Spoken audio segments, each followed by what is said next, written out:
The dark charmer, a smile that hid a monster. Imagine this.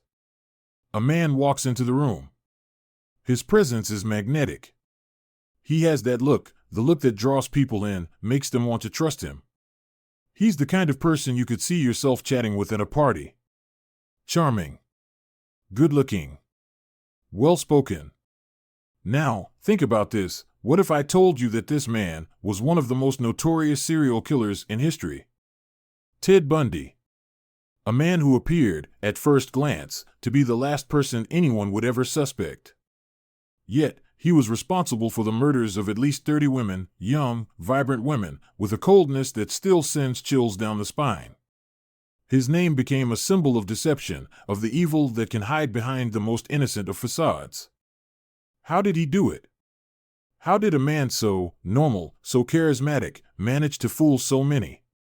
To gain their trust, their affection, and ultimately, take their lives? These are the questions that have haunted investigators, the public, and the families of Bundy's victims for decades. And the answer? It's chilling. By the end of this story, you'll understand just how far Bundy went to deceive, how deeply he manipulated everyone around him, and how his crimes forever changed the way we see evil. Ted Bundy was born in 1946 in Vermont, raised by a mother who loved him deeply, though his early life wasn't without its share of challenges. He was a child like any other, at least, that's how he appeared to most. He had friends, he went to school, and he had dreams. In fact, his dream was to become a lawyer, and it seemed like he was on track to achieve just that. In his college years, Bundy was a political science major, active in student government. He was driven, ambitious, and incredibly well-liked. People admired him. He could converse with ease, win you over with his quiet confidence. He was always well-dressed, well-groomed. He looked the part of a future professional. Nothing about him screamed danger. He was the last person anyone would suspect. But, while Ted Bundy was charming the world around him, something far darker was lurking just beneath the surface. Behind the smile and the polished exterior was a man who had already begun to do the unthinkable, take the lives of innocent women. Between 1974 and 1975, the bodies began to pile up. College campuses across the Pacific Northwest were plagued by disappearances, young women who went missing under mysterious circumstances. It was a pattern that started to emerge, and with it, the horror grew. But no one could see it. No one could connect the dots. Bundy was methodical. He knew exactly how to blend in. He knew what to say, how to act.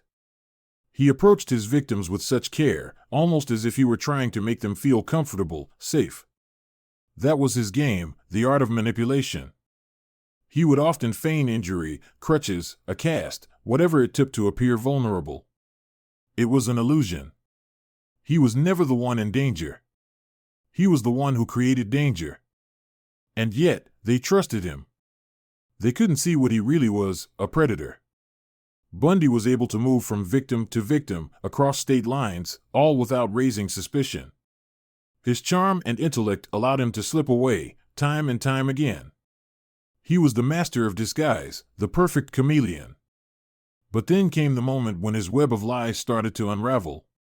When the truth came crashing down on him, shocking not only the authorities, but everyone who thought they knew him. How did Bundy, who had once been a well-liked student and a confident young man, transform into a serial killer? And more disturbingly, how was he able to escape justice so many times? In the next chapter, we'll explore the mind of Ted Bundy, what drove him, what turned him into the monster we now remember, and what could have been done to stop him earlier. The answers might surprise you. Stay with me. The story is far from over. In the next chapter, we'll dive into Bundy's mind, exploring his early life and the moments that might have triggered his descent into darkness. What made him the man he became? And could anyone have stopped him before he left a trail of devastation? The Charmer's Mask, unraveling Ted Bundy's true nature. On the outside, Ted Bundy was just another college student. He was charismatic, well-liked by his peers, and, on the surface, appeared to be the kind of young man who could blend seamlessly into society. He was ambitious, intelligent, and confident, qualities that would earn him accolades in any social setting. But behind that polished exterior, behind the charming smile, there was something darker. Something buried deep within him that, with time, would evolve into the monstrosity that would claim dozens of lives. You might ask, what turned Ted Bundy into the monster he became? Was it something from his childhood? Or was it a dark seed planted within him, waiting for the right moment to sprout? Ted Bundy was born on November 24, 1946, in Burlington, Vermont. His mother, Eleanor, was young and unmarried. For years, Bundy believed his mother was his sister and his grandmother was his mother. It was a chaotic and confusing start to life, one that was far from idyllic, but it wasn't unusual for the time. As a child, he was shy and reserved, not the violent, cold figure we would come to know later. Growing up in a seemingly normal household, with loving relatives and a mother who cared for him, there was nothing to suggest that Bundy was anything but an ordinary young boy. And yet, as he grew older, something shifted within him. It wasn't the product of a single event, but perhaps the culmination of many small, insidious influences. We know now that Bundy would later speak about his resentment for his mother's boyfriend, someone he perceived as an intruder. But more than that, Bundy was beginning to experience something far darker, an intense, growing fascination with power, with control, and, most disturbingly, with violence. By the time Bundy was a young man, something had already begun to stir inside him. He started to channel his frustration with the world into something more dangerous, something that, in hindsight, was inevitable. The seeds of evil had been planted, but it was in the mid-1970s, at the height of his college years, that Bundy would first test the limits of his dark impulses. It began with his first known murder in 1974. A young woman named Karen Sparks, a college student, was attacked in her own home while she slept. Bundy would later claim that this was the moment he got a taste for murder, the moment when his fantasy became a reality. But what was it about Karen Sparks, and others like her, that triggered something so violent within him? What turned a seemingly normal young man into a ruthless killer? For the next year, Ted Bundy's violent spree would escalate. Young women, college students, women with no connection to one another, all began to disappear. Some of them were found weeks later, their bodies discarded in remote areas. Others were never found at all. Bundy's methods were chillingly systematic. He often approached his victims by pretending to be injured, his arm in a sling, or his leg in a cast, and when they approached to help him, he would strike. It was a calculated, cold-blooded method that allowed him to act with impunity. And it worked, because, to everyone around him, Ted Bundy was a charming young man. His charm wasn't just limited to his appearance or his demeanor. It extended even into the courtroom, where, as his trial began, Bundy continued to captivate those around him.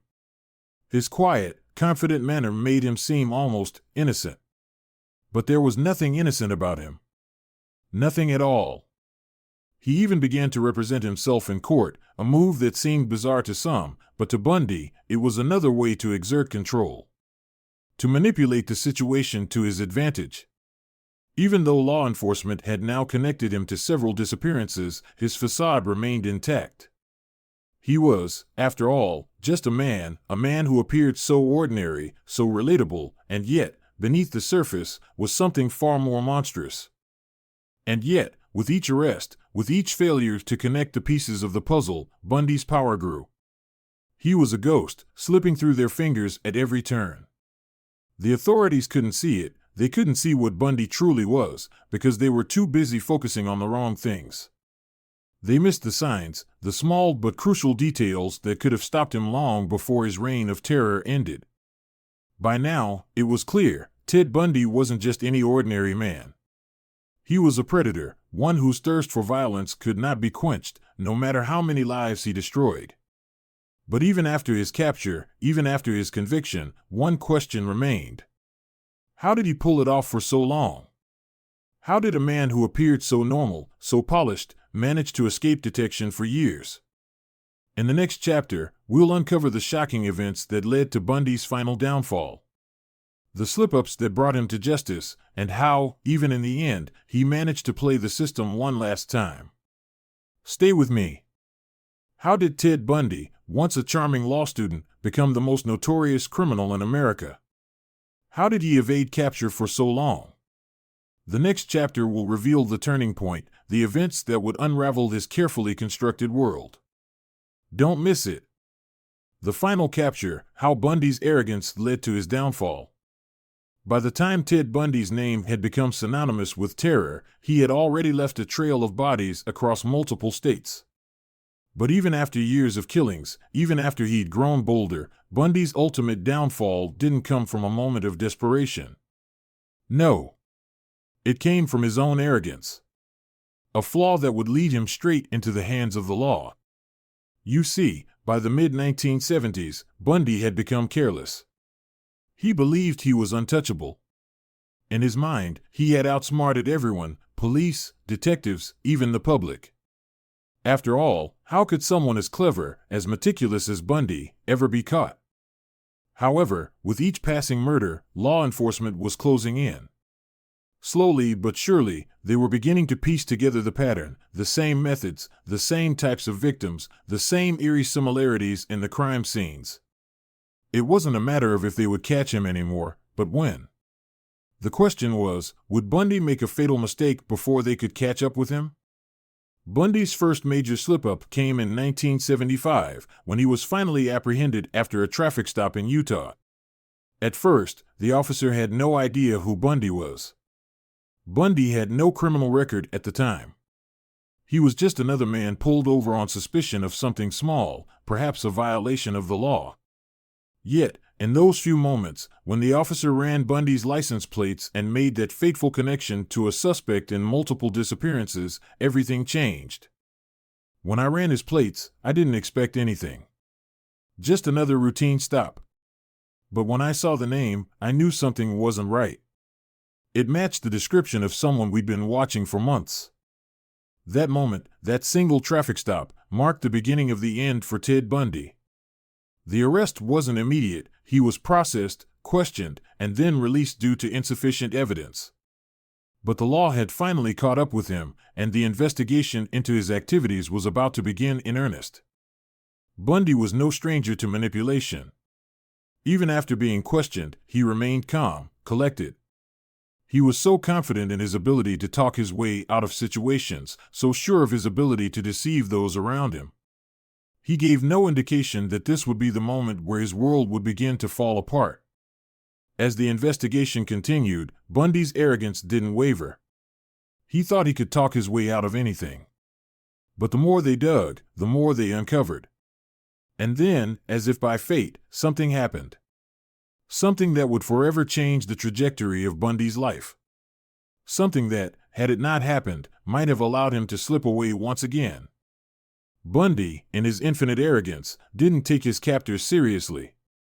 Even after his arrest, he believed he was in control. He believed he could manipulate the system just as he had manipulated the women he preyed upon. But this time, it was different. This time, the evidence was mounting. And as Bundy fought back in court, trying to assert his innocence, the walls of his carefully constructed lies began to crumble. With each passing day, Bundy's confidence began to waver. He started to slip. He was no longer the cool, calculated predator he had once been. His arrogance had blinded him to the real danger. And soon, he would be forced to confront the fact that the walls around him were closing in. Bundy's final attempt to escape was perhaps his most foolish. In 1977, after being transferred to a jail in Colorado, Bundy attempted to escape. He'd spent days plotting it, meticulously planning his move. But as he crawled through the hole he'd created in his cell, he made a critical mistake. He didn't account for the security measures that had been put in place after his previous attempts. And just like that, Bundy's bid for freedom came to an end. By now, Bundy was no longer the charming young man who had once captivated a nation. He was a convicted killer, standing before a judge, facing the consequences of his crimes. The case that had seemed so elusive was now a glaring reality. Ted Bundy was a monster, and the evidence against him was irrefutable. And so, in 1979, Ted Bundy was sentenced to death. His crimes had finally caught up with him. His reign of terror had come to an end. But it wasn't just his capture that marked the end of Bundy's story, it was the revelation of the depths of his depravity and the lasting effects his crimes would have on the nation. In the next chapter, we'll dive into the aftermath of Bundy's arrest, the impact on the victims' families, the media frenzy, and how his story changed the way America viewed not just serial killers, but the justice system itself. What did his capture teach us about the nature of evil? Stay with me, we're just beginning to unravel the full story. The case of Ted Bundy wasn't just about one man. It was about the lessons we learned and the mistakes we made along the way. What impact did his capture have on America? What did we learn from his trial that still resonates today? Don't miss the next chapter, where the true cost of Bundy's legacy comes to light. The aftermath, how Bundy's crimes changed America forever. On the day Ted Bundy was sentenced to death, the weight of his crimes hung heavily in the air. The media frenzy had peaked, and across the country, millions had witnessed the trial that had unfolded over the course of months. But while Bundy's fate was sealed, the aftermath of his actions was only just beginning. The repercussions of his killings reached far beyond the courtroom. The families of his victims were left to pick up the shattered pieces of their lives. Each mother, father, sister, and brother forced to live with the painful knowledge that their loved ones had been violently stolen from them, their lives extinguished far too soon. It wasn't just the loss of a loved one, it was the way it happened. The brutal, senseless violence that Bundy had inflicted left scars deeper than anyone could have imagined.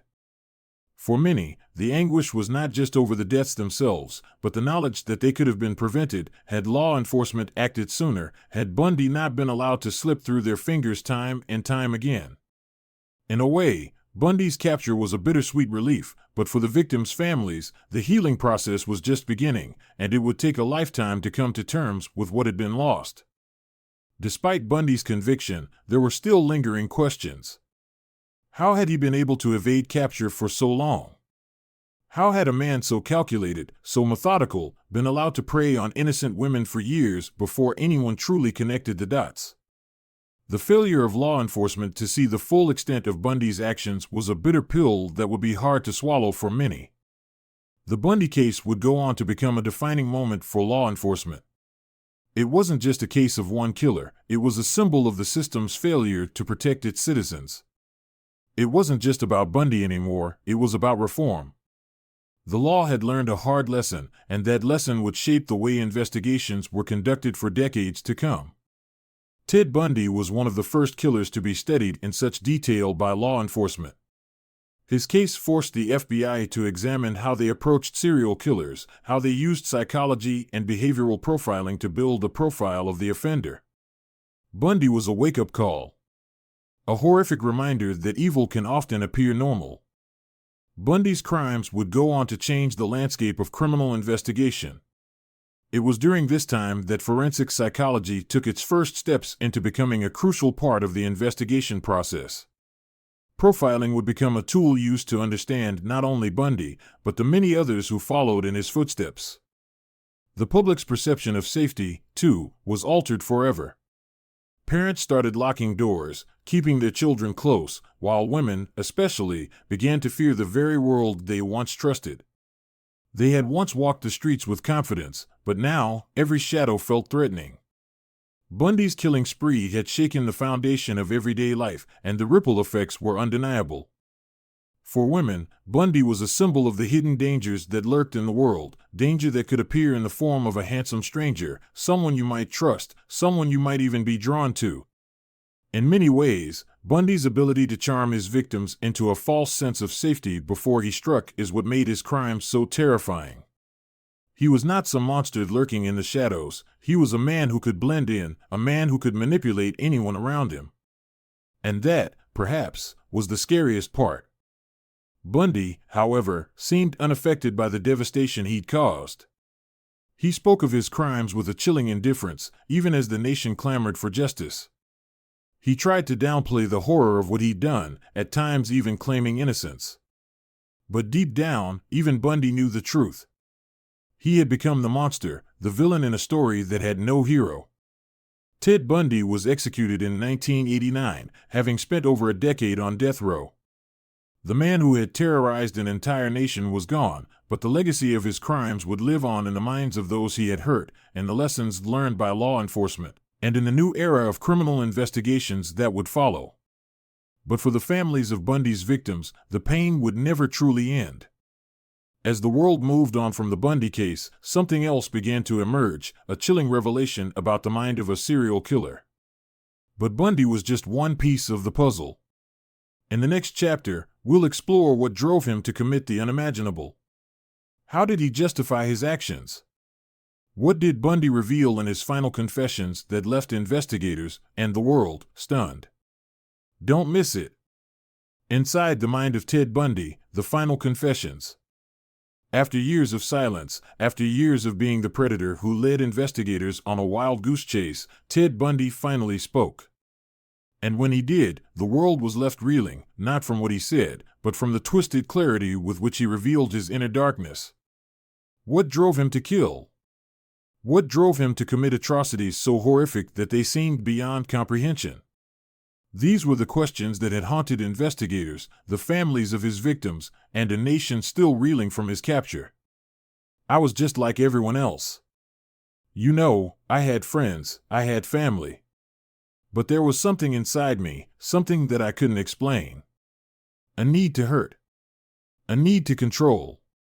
Bundy's words were chilling, not because they were shocking, no, by now, everyone knew the depths of his depravity.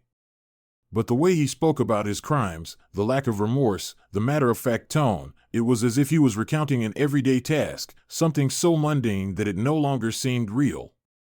And that, perhaps, was the most disturbing thing about Bundy, his detachment from the suffering he caused. In his final confessions, Bundy revealed details of his crimes that had never been made public, how he selected his victims, how he stalked them, how he would then control them with ease. But more disturbingly, Bundy spoke of the thrill of the kill, the satisfaction that came from the ultimate exercise of power. It was not about the victim, he claimed, it was about him. The act itself, the power over life and death, was all that mattered. The truth, as Bundy revealed it, was far more sinister than anyone had imagined.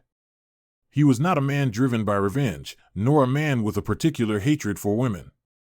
No. Bundy's motivations were far more complex, and yet, disturbingly simple.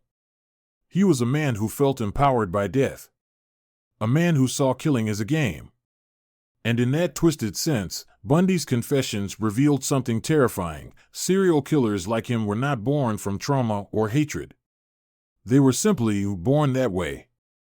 Bundy's confessions would change everything we thought we knew about serial killers.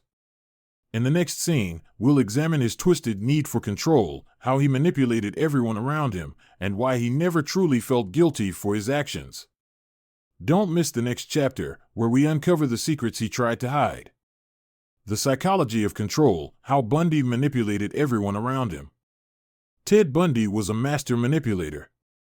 He wasn't just a man capable of committing horrific acts of violence, he was a man who could control every situation, every person, to fit his own desires. He was a master at getting into people's minds, making them trust him, and then betraying that trust in the most unimaginable way. It wasn't just about murder for Bundy, it was about control. And he knew exactly how to take it. He preyed on women, yes. But more than that, Bundy preyed on something deeper, the need for control. His victims weren't just bodies, they were pawns in his game. A game that required cunning, charisma, and a complete absence of empathy. It was never about the women themselves. It was about the power. The feeling of knowing that you have control, that you can make someone do exactly what you want. Bundy didn't just want to kill his victims, he wanted to control them, to make them believe they were safe, even as they walked toward their inevitable deaths. This was his thrill, his power. He wasn't just a killer, he was a puppet master, and his victims were the strings. His charm was not an accident. It was calculated, deliberate. Bundy knew exactly how to appear non-threatening, how to disarm his victims with a smile, a gesture, a comforting word. He could slip into their lives as easily as he slipped into his own lies. And once they trusted him, once they were vulnerable, he would strike. Bundy's victims never stood a chance. Even law enforcement wasn't immune to Bundy's manipulation. Early in his criminal career, police officers would dismiss him as a suspect. He was too well-spoken, too charming, too normal. Bundy knew that the key to escaping suspicion was blending in. So, he did. And in doing so, he bought himself more time to commit his horrifying crimes. Despite growing evidence pointing to him as the prime suspect, Bundy was able to manipulate the narrative in such a way that he kept escaping detection. His ability to convince others, whether they were police officers, victims, or the general public, was uncanny. He had learned to use his charm to hide his true nature, convincing everyone that the monster didn't exist. He was a textbook example of a manipulator. You would think you're talking to someone who's just a regular guy. But there was something in his eyes, something that was completely absent. And yet, he was able to blend in, to get close. That's what made him so dangerous. The horror was not just in Bundy's ability to kill, but in his ability to control everyone around him, to make them see him as harmless, even as he prepared to commit his next murder. He was a predator in plain sight, a wolf disguised as a lamb. And the longer he manipulated, the more difficult it became to break free from his grasp. I have nothing to hide. You're wasting your time. I didn't do anything. I don't even know these women. Even as he was surrounded by evidence, Bundy could lie with such ease that the investigators often found themselves second-guessing their instincts. It wasn't just the fact that he had committed these crimes, it was the chilling reality that he had tricked so many people into believing that he was just another victim of circumstance. Bundy wasn't just a murderer, he was an illusionist, a master of deception.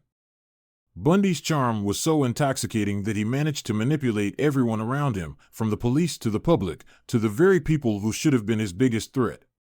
It wasn't until his crimes began to pile up, until the weight of his actions became undeniable, that his mask started to crack. But by then, Bundy had already manipulated his way into the lives of too many people, and the damage was done. The question that still lingers is, how did someone so outwardly normal, so capable of blending in with society, manage to manipulate and control not just his victims, but the entire justice system? How did Bundy become the predator that no one saw coming, and what does that say about the monsters that walk among us, hidden in plain sight? As Bundy's manipulations started to unravel, the truth about his psyche became undeniable. In the next scene, we'll dive deeper into the psychology of a killer. What makes someone like Bundy so dangerous? What did his final confessions reveal about his true nature? Stick with me as we uncover the chilling truth behind Bundy's mind. The mind of a killer, Ted Bundy's true nature.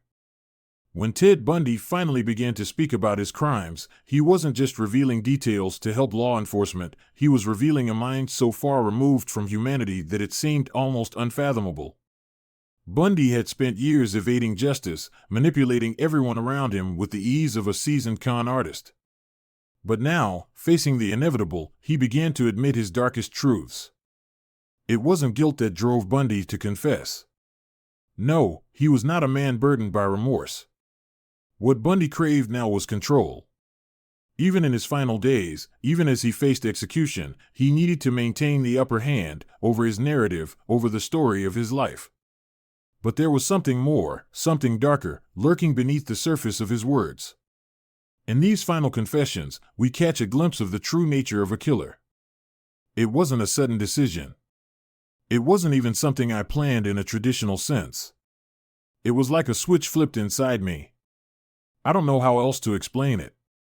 One moment, everything felt normal, and the next, I just knew what I had to do. Bundy's words were chilling, not because they were shocking. By now, his actions had cemented his place in history as one of America's most notorious serial killers. No, what made Bundy's confessions so disturbing was the casual nature in which he spoke of taking a life. It wasn't the voice of a man tortured by his crimes, it was the voice of someone who had come to see murder as an inevitable part of his existence. Bundy's mind was a labyrinth, but the path he walked was one of clear, deliberate choice. His crimes weren't the result of an uncontrollable urge or a split-second decision. They were the product of a calculated, twisted reasoning. And it's in this chilling self-awareness that we start to unravel the true horror of Ted Bundy's psychology. At first, it was just about the thrill. You know, the feeling of power, of control. But after a while, it became something else. It wasn't about the thrill anymore, it was about needing to do it. The need to feel that power again. Bundy's need for control went beyond what most people could comprehend. He spoke of power, of dominance, but it wasn't the typical narrative we often hear from serial killers. Bundy didn't just want to control his victims, he wanted to control the narrative of his own life.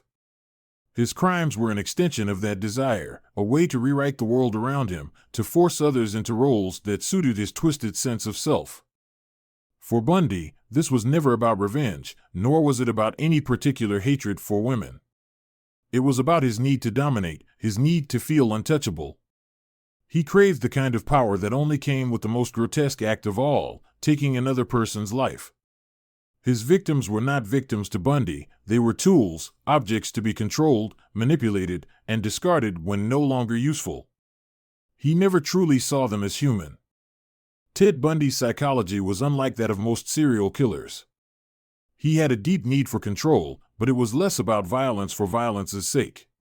His killings were a means to an end that centered around him.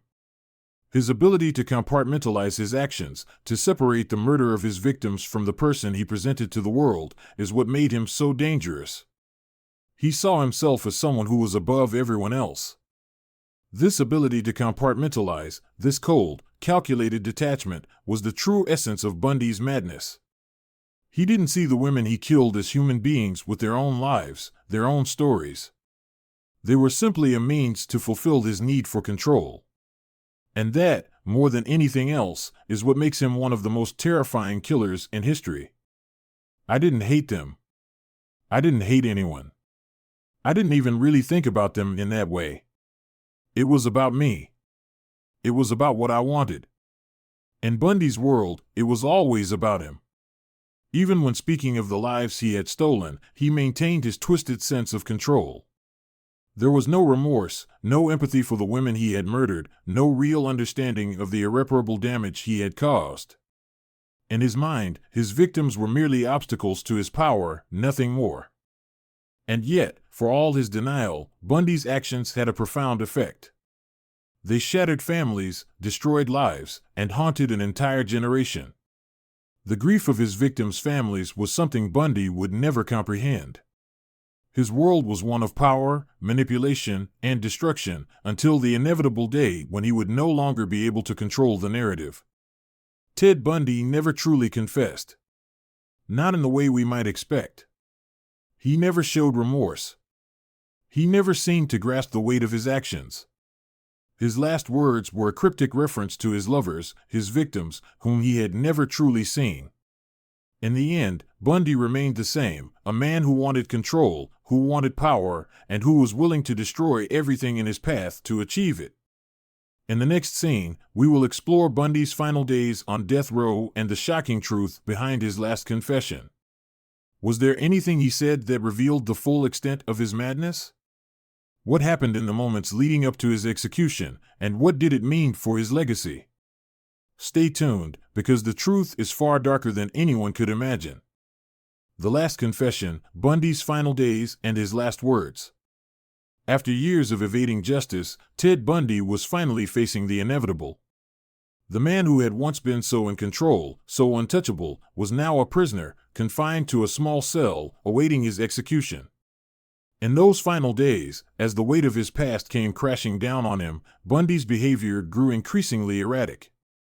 Yet, he maintained the same cold composure that had made him such a formidable predator. Bundy's final days were marked by a strange quietness. He was no longer the confident, charming man who had manipulated his way through life. Now, facing the end, he seemed to retreat into himself, almost as if the monster he had once been was fading into oblivion. But Bundy was not a man who went quietly into the night. His final confession would reveal just how deep his need for control ran, and just how little he understood the true horror of his actions. Bundy's last days were a strange mix of defiance and denial. He would admit to some of the killings, but there was always a sense that he wasn't fully acknowledging the true weight of what he had done. It was as if he could never truly come to terms with the monster inside him. And that was perhaps the most chilling aspect of Ted Bundy's final confession, the complete absence of remorse. For someone who had taken the lives of over 30 women, Bundy's admission lacked the emotional depth one might expect. His confessions were not the ramblings of a man overwhelmed by guilt. They were calculated, almost clinical, as if Bundy was simply ticking off a list of events. I did it. I took their lives. But you have to understand, it wasn't like how people think. It wasn't a crime of passion. It wasn't personal. It was just something I had to do. Something I had to do. Those words, spoken so calmly, were perhaps the most terrifying of all. Bundy wasn't making excuses. He wasn't pleading for forgiveness. He was simply stating the facts. It was as if his actions were just another task he had to complete, another part of the narrative he had created for himself. Bundy spent his final days writing letters, offering cryptic statements to anyone who would listen. But even in his final moments, the true monster inside him remained hidden behind a veil of charm and control. He would attempt to manipulate those around him even as the noose grew tighter. Some believed he was trying to get sympathy, others thought he might be seeking to redeem himself. But there was no redemption for Bundy. There was only the cold finality of what he had done. On January 24, 1989, Ted Bundy was led into the execution chamber. He had spent nearly a decade on death row, his mind still as sharp as ever, but now facing the ultimate consequence for his actions. The world watched as Bundy prepared to meet his fate, his face cold, his eyes empty. His final moments would be as devoid of emotion as the countless lives he had taken. As the lethal injection coursed through his veins, Bundy's body stiffened, and his life came to an end. But even in those final seconds, Ted Bundy remained the same. There were no cries for mercy, no last-minute confessions, no apologies for the pain he had caused. He simply closed his eyes and let go, his body slumping as the life drained from him, just as he had drained the life from so many others. The world exhaled a collective sigh of relief. Ted Bundy, the man who had terrorized America for years, was finally dead. But his legacy, his monstrous legacy, lived on. For those who had been affected by his crimes, the pain was far from over. The families, the survivors, the communities, none of them would ever fully recover from what Bundy had taken from them. I don't think there's any way to truly understand what he did. Even after all these years, I still feel the weight of it. But I have to move forward. I have to live my life. That's the only victory we can have over him. Ted Bundy's legacy was not one of redemption or closure. It was one of destruction. He left behind a trail of broken families, shattered lives, and a nation forever scarred by his crimes. His final confession, his death, his cold indifference, none of it could undo the harm he had caused.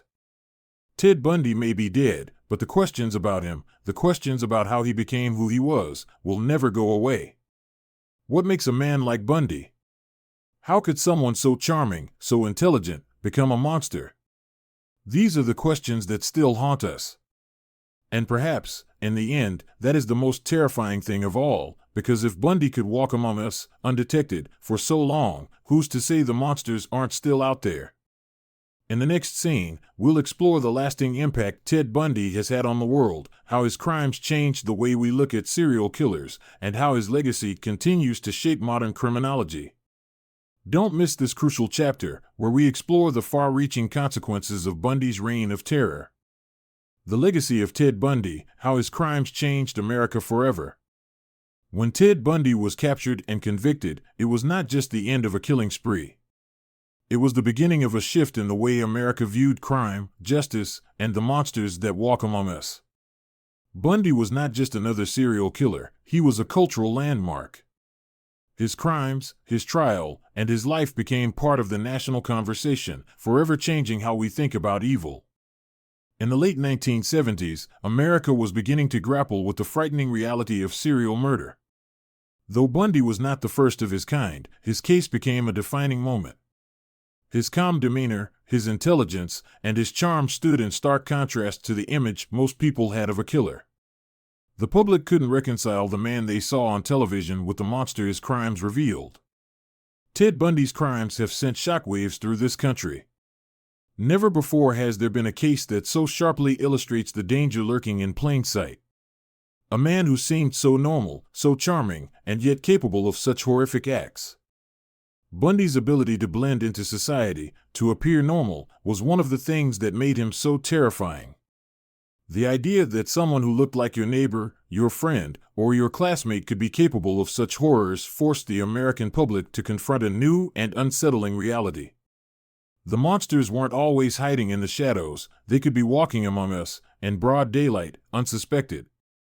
The Bundy case made a profound impact on the criminal justice system, especially in how authorities and the public viewed serial killers. Before Bundy, serial killings were often misunderstood or misclassified. In some cases, victims' deaths were chalked up to isolated incidents, with no recognition of the larger pattern.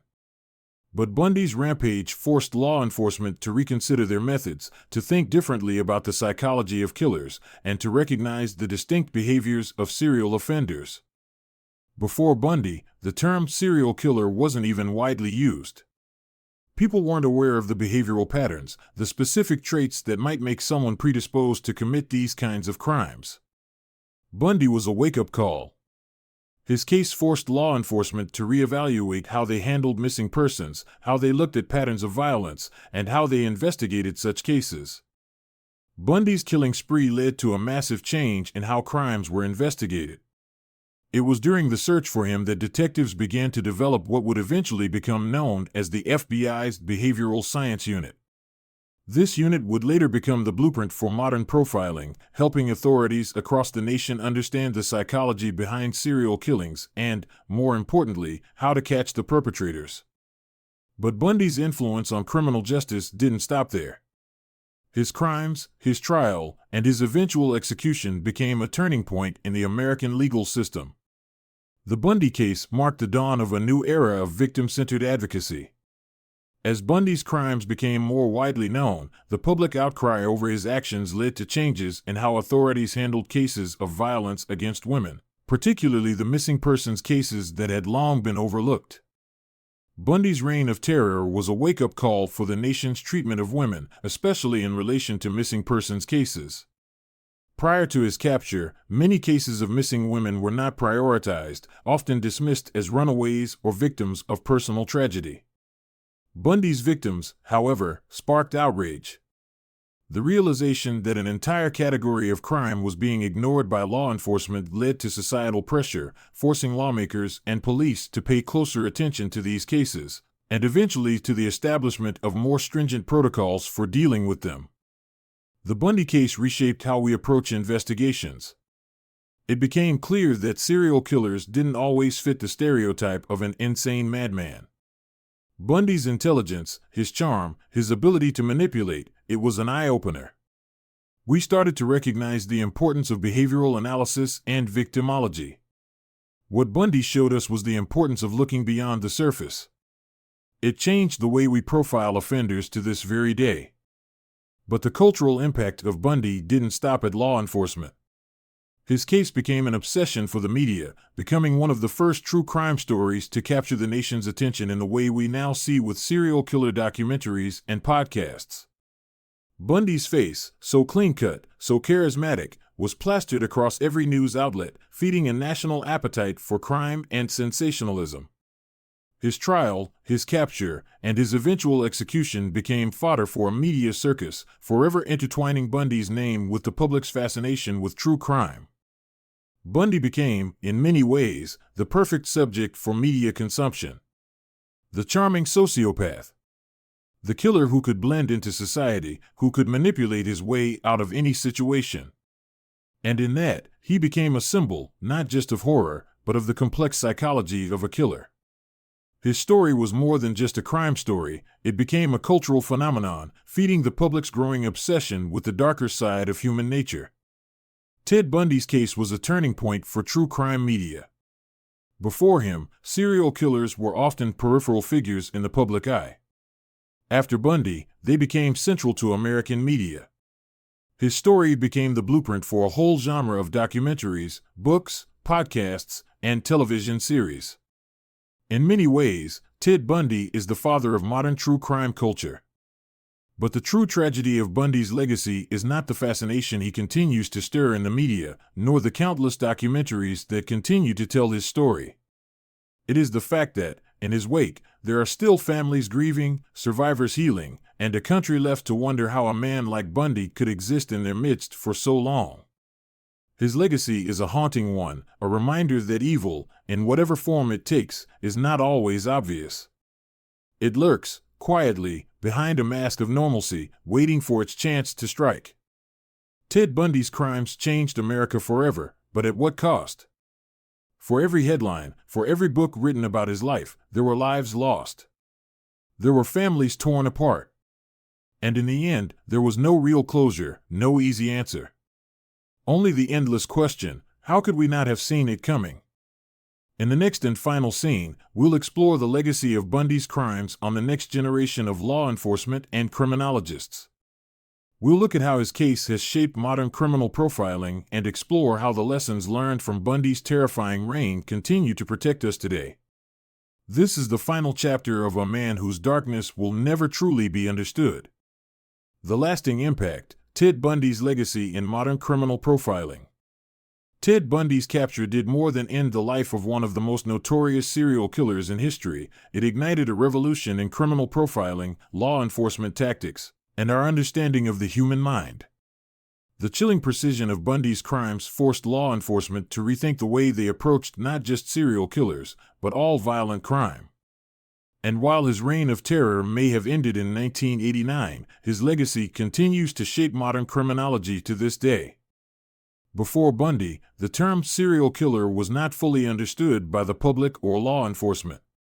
The term was often used in a vague, almost academic sense, with little knowledge of the behavioral patterns or psychological traits that defined such individuals. Bundy's crimes, however, were the first to provide a comprehensive look into the twisted mind of a serial murderer. His ability to blend in, to live a seemingly normal life, to even charm and manipulate those around him, this baffled investigators, but also pushed them to refine their understanding of what made him tick. In the wake of Bundy's reign of terror, the FBI and other law enforcement agencies began to build what would eventually become the Behavioral Analysis Unit, a team of experts who would specialize in creating psychological profiles of offenders. Bundy's case served as the catalyst for this shift, as investigators began to recognize that understanding the psychology of a killer was just as important as following physical evidence. Ted Bundy was a textbook example of a killer who didn't fit the profile. He wasn't a bumbling fool, he wasn't a madman. He was articulate, intelligent, and charismatic. His ability to manipulate the people around him, to blend into society, was something law enforcement had never encountered before. This made him an anomaly, but also the key to unlocking new methods of investigation. It pushed us to look deeper into the psyche of killers like him. Bundy forced a rethinking of the way criminal behavior is studied. He was not a random, unpredictable force. He was a product of his environment, his upbringing, his psychology, and that is what made him so terrifying. By examining his background, his personality, and his patterns, criminologists were able to develop a model that would eventually help track down and stop other killers. The science of criminal profiling was born out of the need to understand Bundy and others like him. Profiling isn't about predicting the exact identity of a suspect. It's about understanding the traits, behaviors, and motivations that drive a killer. After Bundy, we learned that serial killers often follow patterns.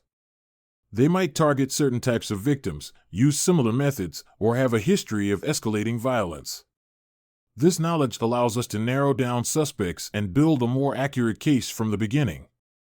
One of the most significant lessons learned from Bundy was the need to look beyond the obvious.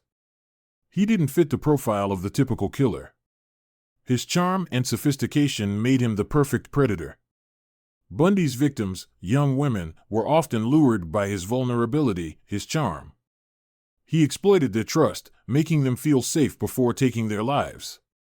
This is a tactic now recognized as grooming, something that investigators know to look for in modern cases. The Bundy case also forced law enforcement to improve the way they handled missing persons reports. In the past, many women who vanished were not taken seriously, often dismissed as runaways or as simply in the wrong place at the wrong time. Bundy's crimes brought attention to the reality that women, particularly young women, were being targeted, and often their disappearances went unnoticed by those in power. This lack of attention was one of the reasons Bundy was able to commit so many crimes before being caught. As public outcry over Bundy's crimes reached a fever pitch, lawmakers and activists rallied for change. Bundy's name became synonymous with the broader fight for women's rights and safety.